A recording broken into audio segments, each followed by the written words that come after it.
Oil എന്ന് കേൾക്കുമ്പോൾ ആദ്യം മനസ്സിലായിരുന്ന പിക്ചർ പാരച്യൂട്ടിന്റെ ആ നീല ബോട്ടിലായിരിക്കും. ബോട്ടിലിന്റെ അട്രാക്റ്റീവ് ഡിസൈനിലേക്ക് അവർ എത്തിച്ചത് ഒരു എലിയാണെന്ന് പറഞ്ഞാൽ ഇൻട്രസ്റ്റിംഗ് അല്ലേ? 1974 ആയുഷ് മരിവാല അദ്ദേഹത്തിന്റെ കുടുംബ ബിസിനസ് ആയ പാരച്യൂട്ടിലേക്ക് ജോയിൻ ചെയ്യുന്നത് അവരുടെ മനസ്സിൽ തോന്നിയ ഒരു ഐഡിയ ആയിരുന്നു. വലിയ ക്യാനിൽ എണ്ണ വിൽക്കുന്നതിന് പകരം ചെറിയ ബോട്ടിലിൽ കൊടുത്തു തുടങ്ങിയ എല്ലാ കസ്റ്റമേഴ്സിനും വാങ്ങിക്കാൻ സുഖമായിരിക്കും. എന്നാൽ ഇത് ഡിസ്ട്രിബ്യൂട്ടേഴ്സിനും കട ഉടമകൾക്കൊന്നും അത്ര പെട്ടെന്ന് അക്സെപ്റ്റ് ചെയ്യാൻ പറ്റുന്നുണ്ടായിരുന്നില്ല.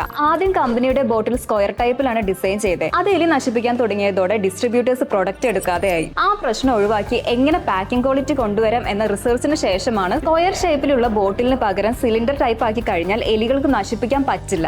അതായിരുന്നു അവർ കണ്ടെത്തിയ സൊല്യൂഷൻ. അതൊരു ഇന്നോവേറ്റീവ് മെത്തേഡ് തന്നെ ആയിരുന്നു. അങ്ങനെ ഉണ്ടാക്കിയ സിലിണ്ടർ ബോട്ടിൽ എലിക്കണിയിൽ വെച്ച് 5 ഇലയെ അതിലിട്ട് പരീക്ഷിച്ചു. എലിക്ക് കടിക്കാൻ പറ്റാത്ത തരം ഒരു ഗ്രിപ്പ് ഉണ്ടായിരുന്നു അതിൽ. മിനുസമുള്ള കോട്ടിംഗ് കൂടെ ഉള്ളത് കൊണ്ട് കടിക്കാൻ പറ്റുന്നുണ്ടായിരുന്നില്ല. പാരച്യൂട്ടിന്റെ ഓവറോൾ സെയിൽസ് പെട്ടെന്ന് ഇൻക്രീസ് ആക്കാൻ അവർക്ക് സാധിച്ചു. അങ്ങനെ ആ ബോട്ടിൽ കാരണം ഒരു ഐക്കോണിക് ബ്രാൻഡായി മാറാൻ പാരച്യൂട്ടിന് കഴിഞ്ഞു.